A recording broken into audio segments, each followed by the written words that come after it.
Hey everybody, it's Domina the Wittress, and welcome back to my channel. It is close to the end of the year, and while I don't celebrate Christmas, what I did last year for my team, I did something for the new year that was witchy that wasn't so very obvious to them. Last year, I created a prosperity prosperity jar. And so here is the one I made for my house, but I also made one for each of my staff members. And it's everything that evokes or invokes prosperity for their household that I did for each one of them. So at the bottom, there are lentils and then kidney beans and then popcorn kernels, sunflower seeds, and rice. And on the inside, I'll show you what's inside. So on the inside, there are four bay leaves, one for each direction.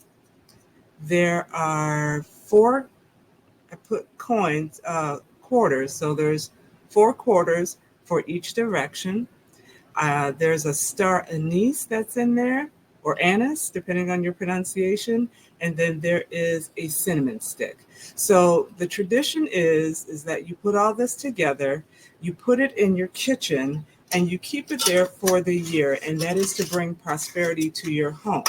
Now, at the end of the year, so I did this December this time last year for 2024. So the tradition goes that once the year is over, that you would take everything inside the jar, you would dispose of it out in the elements, except for the coins. But everything that can be returned back to the ground, you could go ahead and dispose of it there, and then you would create a new jar for the next year to come. So I did this, like I said, for my team last year, but this year I'm going to make one for my fellow supervisors. We don't often get together, and while I wanted to do one for them last year, we didn't come together until like almost springtime. So this year we are actually going to get together for our first meeting that first Monday of the new year. So I'm going to create one of these for them. But for my team this year, that I'm going to do something witchy, but it's not going to be obvious to them, is I am going to make some homemade vanilla extract.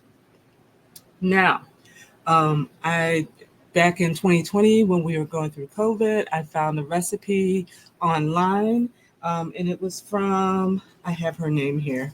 I want to give credit to whom credit is due. Oh, and by the way, I got this idea from Aster Perpetua, who has a YouTube channel, and I'm sure you've seen her. She's from Brazil, but currently living in France, if I have that correct. And she shared this last year, and that's who I got the idea from. So thank you, Aster. I appreciate that. It worked well for me. I'll give a little testimony at the end. But yes, thank you for this. I did it for my team. They were really excited. They thought this was the coolest thing because it was everything that the only thing I didn't have in the house were the sunflower seeds. I did go out and get some of those, but everything else that we needed, I already had in the house. I even had the jars. So the only thing I had to go buy was the sunflower seeds. So that was a perfect gift for myself and for my household, and to give to my team. So thank you, Aster. So now going forward this year, I'm going to give them the homemade vanilla extract. This actually came from the suburban homesteader, Wyoming to Arizona. She has a YouTube channel as well. And she she actually showed us how she did it, and it was pretty cool. So I want to give a shout out to her, but I want to go ahead and show you how I made that possible. So first thing we need are some vanilla beans, which I ordered online. This is a pack of 25. These are from Madagascar. Madagascar vanilla beans, pack of 25. And then you can use alcohol, or you can use some food grade vegetable glycerin. I think that's what it was called. Either one will work fine. I chose, the first time I did it, she gave the idea of doing using vodka. That's the traditional way to do it. But she also heard about doing it with spiced rum. So I did both ways. I like the spiced rum version better, but the vodka worked just as well. So it just depends on your taste and your preference. And if you don't want to do the alcohol at all, again, you can do the food grade glycerin, and that will work just as well. I just did a batch last year, no, in 2020, yeah, in 2023, last year, I did a batch with bourbon. My husband and I, we liked it. We wanted to see what it would taste like to do bourbon. So we let ours sit for 2 years. And so February of 2025, we'll get to experiment with that one. I use it to make, my cookies, any kind of baking I do. I'm not a cook, but any kind of baking I do, that's my my contribution to the kitchen. So in February, we will get to try our next batch of vanilla extract with the bourbon. But for my teammates, I'm going to do one with spiced rum. So here is I'm not going to show the brand. The brand doesn't matter. Whatever alcohol you want to use, basically, the brand doesn't matter. Although I will say, what was the brand? The Bacardi brand. I just did a batch yesterday with Bacardi spice rum. That smelled so good. I went to find some more today, and where I went shopping, they didn't have it. So no big deal. The brand really doesn't matter unless you're just insistent on having that particular brand. But for this, it's going to suffice. So this is the spiced rum that I'm going to use.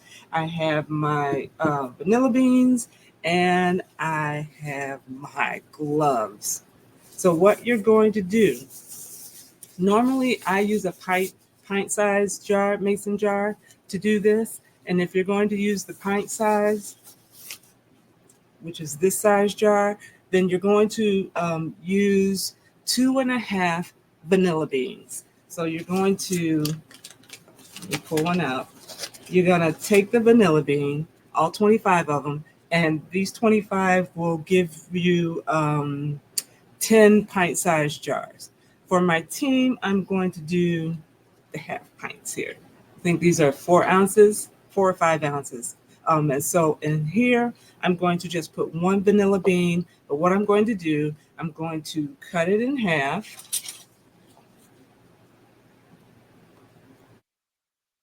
And then I'm also going to split it down the middle so that as the liquid and the vanilla bean pod comes together, and as time goes by, it's going to infuse, the vanilla bean is going to infuse into the alcohol, and you're going to have a beautifully, wonderfully tasteful vanilla extract. So I'm going to just pierce that down the middle. And you don't necessarily have to open it up, because as it sits in the liquid in time, the liquid will help it to open up, and then it will absorb all the vanilla beans that are inside. So I'm going to cut this side in half as well.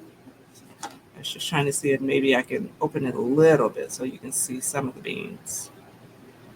Ooh, ooh, ooh, ooh, ooh, ooh, ooh. All right, hold on. Let's see if I can get. So there's like a little, see the dark spot right there? That's some of the vanilla bean itself. That's what's going to start coming out of the pod as it's in the alcohol. So I'm just going to drop. Oh, I may have to cut this a little bit more because these are really long. So in the normal pint size, that would be fine. So just 1 in this little jar. So just cut it in quarters basically. But that's all you need. It's just the 1 vanilla bean in here. Then what you're going to do,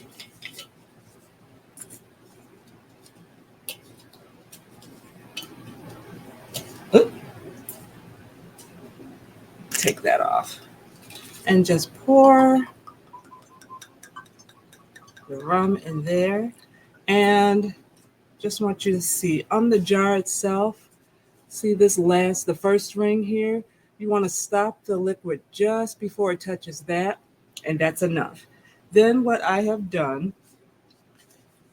and what Lady Homesteader advises to do, is use some parchment paper. And the reason that she uses the parchment paper is to put it on top of the jar, and basically this protects the vanilla extract from touching the metal on the cover. Ooh, they're sticking together. So it's going to protect the liquid from touching the metal on. Let's see if I can bring it down here a little bit. Okay, so it's going to protect it from touching the metal. And then you're going to take the ring. I'm just trying to adjust it here. And I just put my finger on the top. Sorry. So eye-hand coordination comes into play here. And then you twist that really nicely and tightly. You give it a nice shake. And then what you're going to do, you're going to put it, sorry, now I can lift it back up. You're going to put this in a dark, cool place. You are going to shake it daily for the first month. That second month, you can do it like once or twice a week. And then months 3, 4, 5, and 6, once a month. Now, because this is such a small batch, you can start using this within 6 months. 6 to 9 months, you can start using this. But when I do the pint size, I let it sit. She suggests at least 18 months. I did it for 2 years. She said between 18 months and 2 years. So I just did it 2 years, and it's wonderful. I really like it. But again, because this is just a small batch, as long as you continue to shake and keep it in its cool, dark place, it should be ready for you within 6 months. Now, you can let it sit a little longer if you like. If you have the patience to hold on, go ahead and do that and wait like the 9 months, even a year if you want to do that. Again, it's such a small batch. You should be good to go between 6 and 9 months. But this is what I'm going to do for my team. It is a witchy gift that they don't even realize, because vanilla helps to bring about protection, and it helps to bring about I'm trying to think what else it was. I wrote it down because I like to do this. Oh yeah, vanilla. Love, sleep, purification, and protection. So you think that when you're using vanilla extract that you're just getting the flavor of the vanilla bean. And while you are also getting those witchy correspondence that comes with it, which makes it taste even more, or you recognize how well it tastes even more, because you know that those aspects are in this. So that is all I have for you. I hope again that you have had and are still having a wonderful holiday season. Try this for yourself. It's not too late to share the love. And with that, I'm going to get out of here. Happy New Year to all of you, and peace and blessings. Take care.